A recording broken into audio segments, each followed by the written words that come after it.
नमस्कार, एक बार फिर से आप सभी का स्वागत है। इस वीडियो के माध्यम से मैं मकान मालिक और किराएदार के बीच में विवाद को लेकर सुप्रीम कोर्ट का आया एक हाल ही का जजमेंट आप लोगों के साथ शेयर करने वाली। जजमेंट 9 अप्रैल 2025 का ही है।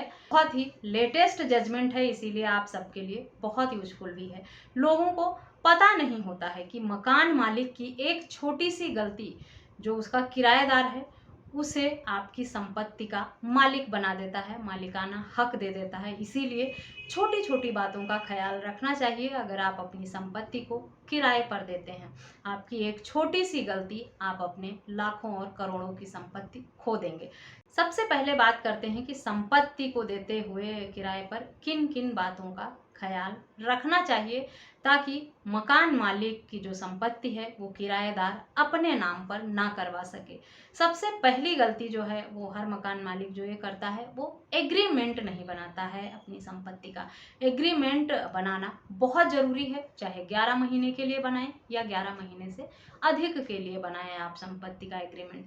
रजिस्टर्ड एग्रीमेंट है अगर, तो वो एक स्ट्रॉन्ग आपके पास प्रूफ होता है अपनी संपत्ति को किराए पर देने का। और कोशिश करें कि जो एग्रीमेंट है उसे रजिस्टर्ड कराएं सब रजिस्ट्रार ऑफिस से, उसके बाद ही अपनी संपत्ति को किराए पर दें। सबसे बढ़िया विकल्प यही होता है कि अपनी संपत्ति को किराए पर देने से पहले उसका रजिस्टर्ड एग्रीमेंट कराना। अगर किसी भी वजह से आप रजिस्टर्ड एग्रीमेंट नहीं करवा पाते हैं तो आप नोटराइज एग्रीमेंट भी करा सकते हैं 11 महीने के लिए, लेकिन बिना एग्रीमेंट के अपनी संपत्ति को किराए पर किसी भी व्यक्ति को ना दें।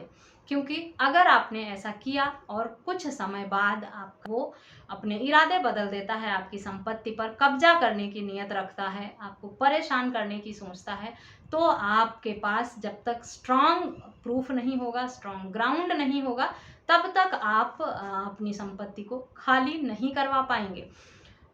मकान या दुकान संपत्ति पर देने के साथ ही साथ पुलिस वेरिफिकेशन जरूर कराएं अपने किराएदार का। ये भी बहुत ज़रूरी है और एक स्ट्रॉन्ग प्रूफ बन जाता है कि आपने अपनी संपत्ति इस व्यक्ति को किराए पर दिया है। अगर आपने नोटराइज एग्रीमेंट ही कराया है तब ये बहुत ज़रूरी हो जाता है कि जो पैसा है किराए का वो आप चेक या बैंक ट्रांसफ़र के रूप में लें, कैश में बिल्कुल भी ना लें। और किराए की रिसिप्ट भी हर महीने अपने किराएदार को दें और जो पैसा किराए से मिलता है उसे इनकम टैक्स में अपनी इनकम के रूप में शो करें कि ये आपकी प्रॉपर्टी से इतना आपका मंथली रेंट आता है।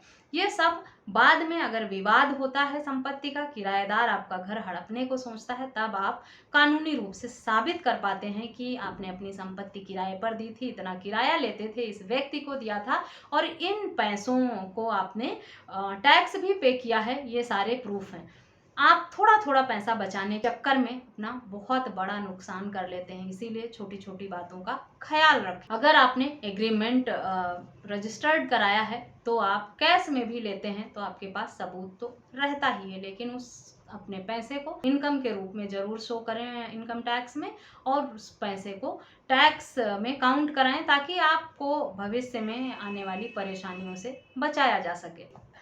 इन सावधानियों के बाद अगली सावधानी जो आपको रखनी है वो ये है कि अगर आपका किराएदार 1 महीने डिफ़ॉल्ट करता है किराया देने में, तभी आपको अलर्ट हो जाना चाहिए। बहुत लंबा खींचना नहीं चाहिए मामले को। हाँ, अगर उनके घर की परिस्थितियाँ कुछ ठीक नहीं हैं, कोई मेडिकल इशू आ गया है या कोई ऐसी परेशानी आ गई है जिसे आप समझ रहे हैं, जान रहे हैं कि उन पर परिस्थिति ऐसी कोई आ गई है, बुरी परिस्थिति आ गई है, अभी वो इस हाल में नहीं है कि पैसा पे कर सकें, वो किसी भी व्यक्ति के साथ हो सकता है, तो इंसानियत के नाते आपको उनकी मदद करनी चाहिए। लेकिन अगर आपको लगता है कि आपका किराएदार बदल रहा है और वो पैसा देना नहीं चाहता या बहाने मार रहा है, तो जब वो पहले महीने आपको किराया देने से मना करे, उसी टाइम आपको उसे नोटिस भेजनी है अपनी प्रॉपर्टी खाली करने के लिए।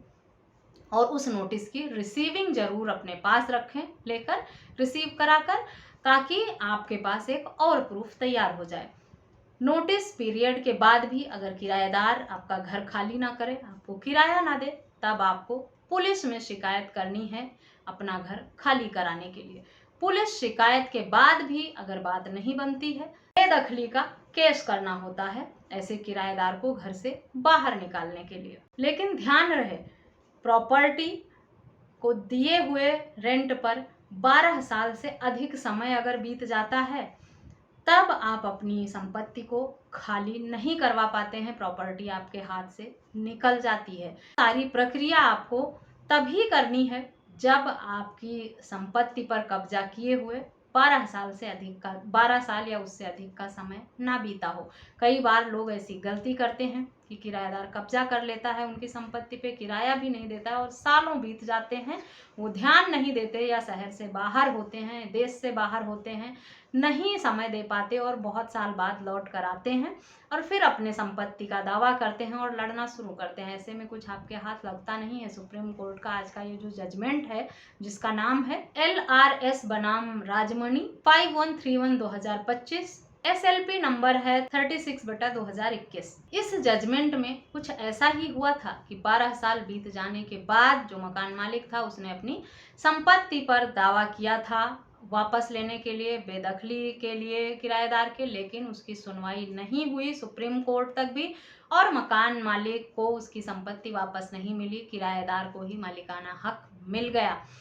इसलिए 12 साल से पहले ही आपको जागना होगा। 12 साल बीत जाने के बाद संपत्ति आपके हाथ से चली जाएगी, आपका सारा पैसा और एफर्ट खराब ही जाएगा। इस जजमेंट को वीडियो के डिस्क्रिप्शन बॉक्स में दे दूंगी, वहां से आप डिटेल में पढ़ लें और समझ लें इस मामले को कि किस तरह से आपको अपनी संपत्ति को बचाना है, ताकि कोई भी इस तरह से अवैध तरीके से कब्जा करके गलत तरीके से संपत्ति को अपने नाम ना करा ले और आपकी संपत्ति को अपनी संपत्ति होने का दावा ना करे। क्योंकि 12 साल से अधिक का समय बीत जाता है जब, तो किराएदार को ये अधिकार हो जाता है कि वो आपकी संपत्ति पर मालिकाना हक होने का दावा कर सकता है और ऐसे में उसे बेदखल करना बहुत मुश्किल हो जाता है। और कोर्ट भी ऐसे में मान लेता है कि 12 साल तक जो मालिक किसी भी तरह की दखल नहीं दिया, कोई लीगल प्रक्रिया नहीं अपनाई, कोई पुलिस कंप्लेंट नहीं किया, कोई नोटिस नहीं भेजी, दावा नहीं किया अपनी संपत्ति का, इसका मतलब ऐसे मकान मालिक को कोई फर्क नहीं पड़ता, वो इस संपत्ति में इंटरेस्टेड नहीं है या वो है ही नहीं इस दुनिया में। उसी हिसाब से एडवर्स पोजेशन लॉ के हिसाब से संपत्ति का मालिक किराएदार हो जाता है। ये प्रक्रिया लिमिटेशन एक्ट के सेक्शन 65 के अनुसार की जाती है, जो किराएदार को यह अधिकार देता है कि वो एडवर्स पोजेशन का मुकदमा करके संपत्ति अपने नाम ट्रांसफर करा ले और मकान मालिक चाह कर भी कुछ नहीं कर पाएंगे ऐसी संपत्ति को वापस पाने के लिए। इस मामले में भी मामला सुप्रीम कोर्ट तक गया, लेकिन राहत नहीं मिली, संपत्ति वापस नहीं मिली। ये जजमेंट, ये वीडियो बहुत यूजफुल है उन लोगों के लिए जो संपत्ति किराए पर लेते हैं या देते हैं। किराएदार और मकान मालिक को लेकर क्या कानून है, किस तरह से अपनी संपत्ति किराए पर देना चाहिए, किन बातों का ध्यान रखना चाहिए, इस वीडियो के माध्यम से मैंने बता दिया है। डिटेल जानकारी के लिए इस जजमेंट पर वीडियो के डिस्क्रिप्शन बॉक्स को चेक कर लें, वहां से आपको पूरी जानकारी मिल जाएगी। फिर भी वीडियो सुनने के बाद, जजमेंट पढ़ने के बाद अगर आपके मन में किसी भी तरह का कोई सवाल आता है इस टॉपिक पर या किसी अन्य टॉपिक पर भी, तो आप मुझे ईमेल, व्हाट्सएप या कमेंट करके पूछ सकते हैं। मुझसे संपर्क के सभी माध्यम आपको वीडियो के डिस्क्रिप्शन बॉक्स से या वीडियो के स्क्रीन से मिल जाएंगे। इस वीडियो में बस इतना ही। वीडियो अच्छी लगी है तो चैनल को सब्सक्राइब करना और इस वीडियो को अन्य लोगों के साथ शेयर करना बिल्कुल भी ना भूलें। मिलते हैं नेक्स्ट वीडियो में, तब तक के लिए थैंक यू एंड